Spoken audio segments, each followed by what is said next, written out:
Master minds the pride of India. Inter, MPC, BiPC, MEC, CEC చదివిన విద్యార్థులకు CA మరియు CMA foundation కొరకు నూతన బ్యాచెస్ ప్రారంభం.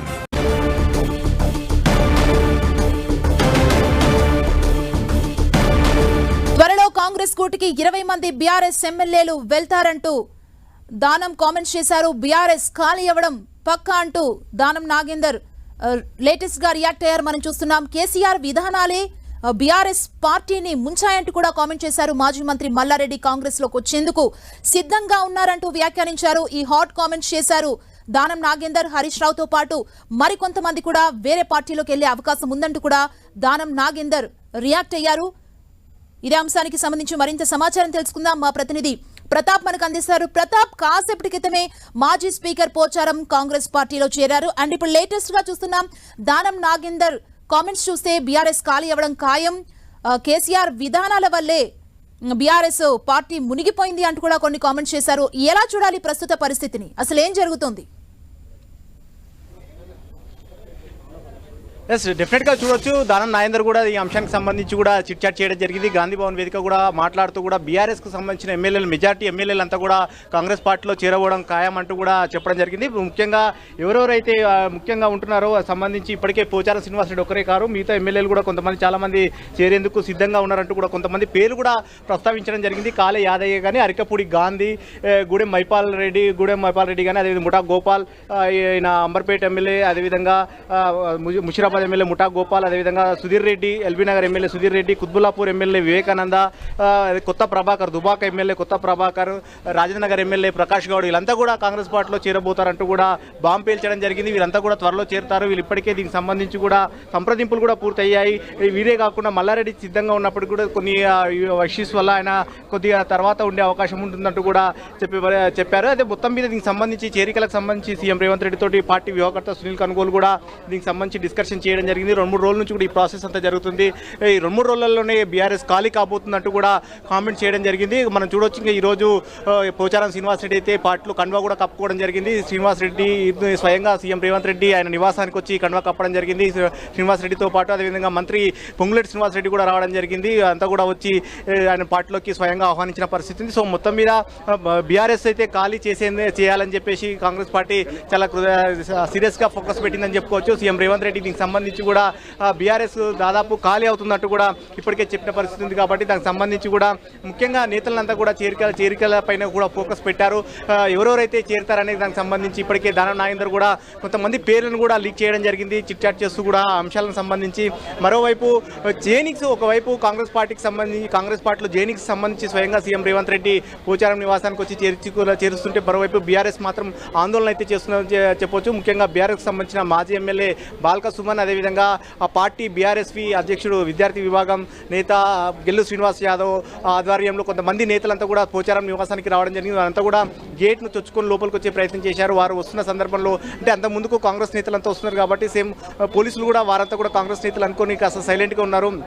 లోపలికి పోయే మూమెంట్లో అప్రమత్తమై వెంటనే వారిని నిలువరించడం జరిగింది. వారిని లోపలికి వచ్చే ప్రయత్నం చేసినప్పుడు వారిని అంతా కూడా ఆపి బయటికి తీసుకురావడం జరిగింది. వారిని అంతా కూడా పెద్ద ఎత్తున ఆందోళన చేసుకున్న నేపథ్యంలో కాంగ్రెస్ పార్టీకి సంబంధించిన కార్యకర్తలకు కొంతమంది ఖైరతాబాద్ డీసీసీ అధ్యక్షుడు రోహిన్ రెడ్డి ఆధ్వర్యంలో వచ్చిన నేతలకు వారికి కాస్త గలాట జరిగింది. ఇద్దరు ఒకరిపై ఒకరు కొట్టుకునే ప్రయత్నం కూడా చేశారు. వెంటనే పోలీసులు అప్రమత్తమై వారిని ఇరు వర్గాలను కూడా శాంతింపజేసి పక్కకు సైడ్ జరిపించి బీఆర్ఎస్ నేతలంతా అరెస్ట్ చేసి పంపించారు. బీఆర్ఎస్ నేత బాల్క సుమన్ కూడా పదే మాట్లాడుతూ మా పార్టీ గుర్తుపైన గెలిచిన ఎమ్మెల్యేలు మేము, మా పార్టీ ఎమ్మెల్యేలు మీకు కలవకూడదా అంటూ ప్రశ్నించే ప్రయత్నం చేశారు పోలీసులు. కానీ పోలీసులు మాత్రం అనుమతి లేదు, ప్రజెంట్ మీకు ఒకవేళ అనుమతి ఇచ్చి ఆయన ఒక అలో చేస్తే కనుక మేము పంపిస్తాం, లోపలికి పర్మిషన్ లేదు, వద్దని అనుమతి లేదు, ఎమ్మెల్యే అనుమతి లేదు, లోపలికి పంపడానికి కుదరదంటూ కూడా ఆయన పంపించే ప్రయత్నం చేశారు. సో ఈ ఒకవైపు ఇదంతా జరుగుతున్నప్పటికీ మరోవైపు మాత్రం జాయినింగ్ మాత్రం చాలా వేగంగా జరిగిపోయిందని చెప్పుకోవచ్చు. కాసేపు అంటే గంట క్రితం ఆయన నివాసానికి రావడం, వెంటనే చక్కచక్క సంప్రదింపులు జరగడం, పార్టీలో చేరిన తర్వాత కూడా రేవంత్ రెడ్డి చాలా అంశాలను కూడా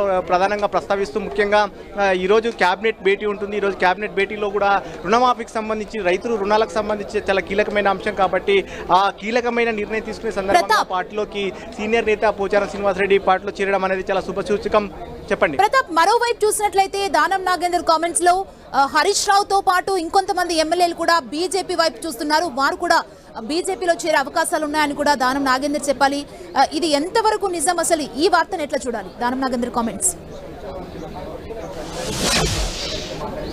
వాస్తవానికి స్పెక్యులేషన్స్ అంతే దాదాపు ఒక వారం రోజుల నుంచి కూడా చాలా ఎక్కువగా వినపడతా ఉన్నాయని చెప్పుకోవచ్చు.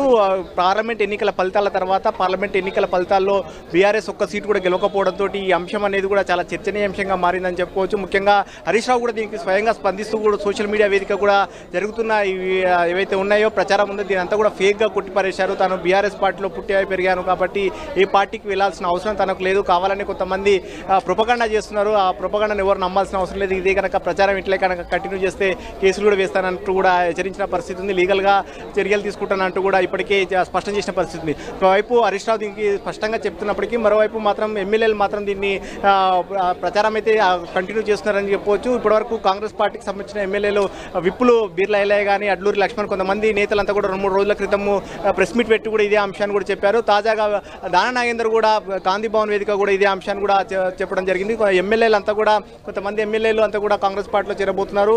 మరికొంతమంది పల్లారాజేశ్వరరెడ్డి కానీ కొంతమంది హరీష్ రావు ఇట్లాంటి వాళ్ళంతా కూడా బీజేపీలో చేరుతారు. వారిపైన కేసులు కానీ కొన్ని అంశాలకు సంబంధించి కూడా వారి ప్రొటెక్షన్ కోసం బీజేపీలోకి వెళ్ళే అవకాశం ఉందంటూ కూడా అని చెప్పడం జరిగింది. సో మొత్తం మీద బీఆర్ఎస్ పార్టీకి సంబంధించిన ఎమ్మెల్యేలంతా కూడా అంటే ఒక కన్ఫ్యూజన్ వాతావరణానికి క్రియేట్ చేసే పరిస్థితి అయితే కనపడతా ఉందని చెప్పుకోవచ్చు. ఒకవైపు అధికార పార్టీ పూర్తి స్థాయిలో ఫోకస్ పెట్టింది, ఎమ్మెల్యేలంతా కూడా లాగే ప్రయత్నం చేస్తుంది. ఇప్పటికే సీఎం రేవంత్ రెడ్డి గతంలో కూడా చెప్పారు, గేట్లు తెరిచాం ఇక కాచుకో అంటూ కూడా ఇప్పటికే సవాల్ చేసిన పరిస్థితి ఉంది. ఇప్పటికే 3 ఎమ్మెల్యేలతో పాటు ఈరోజు చేరిన ఎమ్మెల్యేల సంఖ్య 4 చేరిందని చెప్పుకోవచ్చు. మిగతా ఇంకో 20-25 మంది ఎమ్మెల్యేలు కానీ చేర్చుకొని పూర్తిగా శాసనసభ పక్షాన్ని విలీనం చేసుకోవాలని కూడా ఒక ఆలోచన చేస్తుంది. అందులో భాగంగానే స్పీడప్ కూడా చేసిందని చెప్పుకోవచ్చు. ఇప్పటికే కాంగ్రెస్ పార్టీకి సంబంధించి ఒక వ్యూహరచన కూడా చేసినట్టు కూడా తెలుస్తుంది. ఎవరెవరైతే పార్టీలో చేరుతారంటూ ఊహాగానాలు ఉన్నాయో వారికి అందరికీ సంబంధించి ఇప్పటికే ఒక చర్చలు కూడా జరుగుతున్నాయి. ఎవరెవరికి సంబంధించి ఏ విధంగా తీసుకురావాలని సంబంధించి కూడా ముఖ్యమైన నేతలంతా కూడా వారితో సంప్రదింపులు కూడా జరుగుతున్నాయి. వీటితో పాటు కొంతమంది ఇప్పటికే పార్టీలో చేరే ఎవరైతే ఉన్నారో వీరితో నుంచి కూడా వారిని సంప్రదింపులు చేసే ప్రయత్నం చేస్తున్నారు, పార్టీలోకి తీసుకునే ప్రయత్నం కూడా చేస్తున్నారు. సో మొత్తం మీద ఆ పార్టీని బీఆర్ఎస్ పార్టీని పూర్తిగా ఎల్పీనంతా కూడా విలీనం చేసుకోవాలి, ప్రభుత్వాన్ని మరింత పటిష్టం చేసుకోవాలని చెప్పేసి ఒక ఆలోచన చేస్తుంది. అందులో భాగంగానే ఇప్పటికే కాంగ్రెస్ పార్టీకి మ్యాచ్ ఫిగర్ చూసినట్టయితే కనుక మ్యాచ్ ఫిగర్ దాటి అంటే కాంగ్రెస్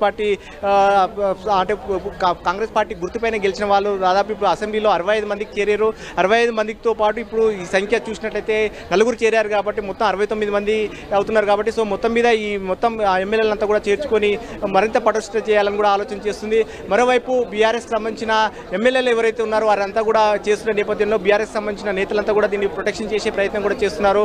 అయితే దానికి సంబంధించి ఈరోజు కొంతమంది బాల్క సుమన్తో పాటు గెలు శ్రీనివాస్ యాదవ్ కొంతమంది పోచారం నివాసానికి వచ్చినప్పటికీ చేసే ప్రయత్నం చేసినప్పటికీ కూడా వాళ్ళు చేసే ప్రయత్నం పూర్తి ఏ విధంగా సక్సెస్ కాలేదని చెప్పుకోవచ్చు. వాళ్ళ ఎమ్మెల్యేలను కలిసి సంప్రదింపులు చేస్తామని ఒక ప్రయత్నం చేశారు, కానీ పోలీసులు అడ్డగించి వాళ్ళని పంపించేశారు.